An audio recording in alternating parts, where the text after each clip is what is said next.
যে মহিলাকে কোনো চিকিৎসা দেওয়া হয়নি, যে মহিলা এখনো পর্যন্ত জীবন মৃত্যুর সান্নিধ্যে আছেন, তাকে তিনি যেমন বাংলাদেশের মানুষকে ছেড়ে যান নাই, তাকেও বাংলাদেশের মানুষ ছেড়ে যাবে না। তিনি হচ্ছেন মাদার অফ ডেমোক্রেসি, দেশ নেত্রী বেগম খালেদা জিয়া। একজন সভাপতি ছিল, আজকের কথা আমি বলছি না, 2000 সালের ওই দিকে কাজ সবাই কাঁধে কাঁধ মিলে একসঙ্গে কাজ করার চেষ্টা করেন। তাই প্রধান অতিথি, বিশেষ অতিথি ও আমার সামনে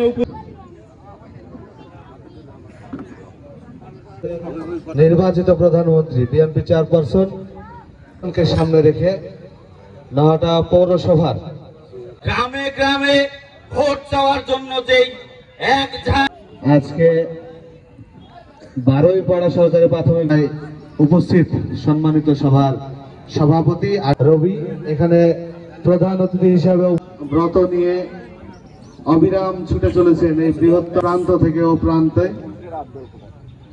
যার জনগণের আশা আকাঙ্ক্ষাকে নিজের দায়িত্ব হিসেবে গ্রহণ করেছেন। এই পবা মোহনপুরবাসী নিজের জীবনের চেয়ে প্রিয় হয়ে উঠেছে। দুঃখিত, এই বায়া এতিমখানার ইমাম সাহেব বক্তব্য রাখার জন্য বিশেষভাবে অনুরোধ করছি।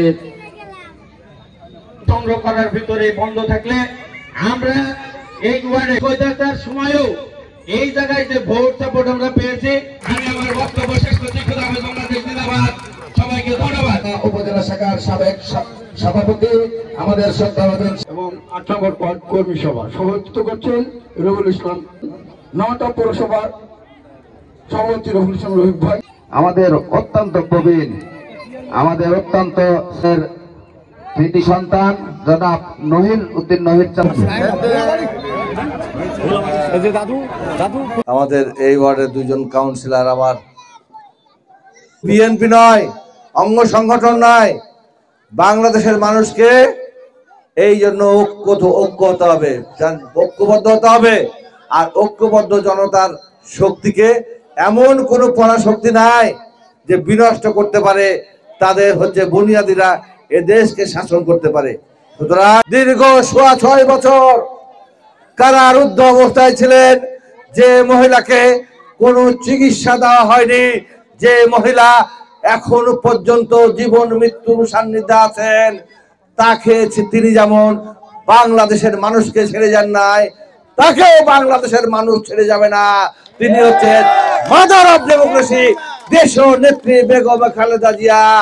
সেই বেগম খালেদা জিয়া আগামী দিনে ফেনী থেকে, দিনাজপুর থেকে, শ্বশুর বাড়ির ওই বগুড়া থেকে এই আগামী নির্বাচনে অংশগ্রহণ করবে। তার জ্যেষ্ঠ সন্তান তারেক রহমান বগুড়া থেকে জাতীয় সংসদ নির্বাচনে অংশগ্রহণ করবে। তারই অনুসারী হিসাবে রাজশাহীতে 6টি আসনে 6 জন ধানের শীষের প্রতীক নিয়ে নির্বাচন করবে। আমি আপনাদের এই পবা মোহনপুরের হয়ে ধানের শীষের প্রতীক নিয়ে অংশগ্রহণ করার ইচ্ছা পোষণ করেছি। দল আমাকে মনোনয়ন দিয়েছে। আপনাদেরকে ঐক্যবদ্ধ থাকতে হবে, পবা মোহনপুরবাসীকে ঐক্য থাকতে হবে, আমাদের এই অঞ্চলের মানুষকে ঐক্যবদ্ধ থাকতে হবে।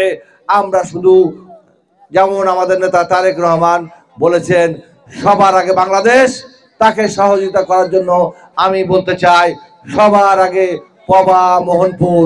আপনারা আমাকে সহযোগিতা করবেন। আমরা এক মজলিসে উপস্থিত হয়েছি। আল্লাহ পাক, আমরা যারা এখানে উপস্থিত হয়েছি এমপি হিসাবে, আল্লাহ পাক আপনি যেভাবে চান সেভাবে কবুল করেন। দোয়া করছি, আল্লাহ পাক ধানের শীষ প্রতীক দিয়ে দোয়া করছি। আল্লাহ পাক, আল্লাহ পাক খাস কিয়ামতকে কবুল এবং মঞ্জুর করে নিন। আল্লাহ পাক খাস করে এখানে যারা অঙ্গ সংগঠনের কর্মী, প্রত্যেকের গুনাহগুলো মাফ করে দিন। আল্লাহ পাক প্রত্যেককে আমাদের আল্লাহ ওয়ালা আল্লাহ ওয়ালি বান্দাবান্দি হিসেবে কবুল এবং মঞ্জুর করে নিন। আমরা করছি হায়াতে তয়্যিবা দান করুন। আল্লাহ পাক খাস করে ওনার আশপাশে বলে মঞ্জুর করে নিন।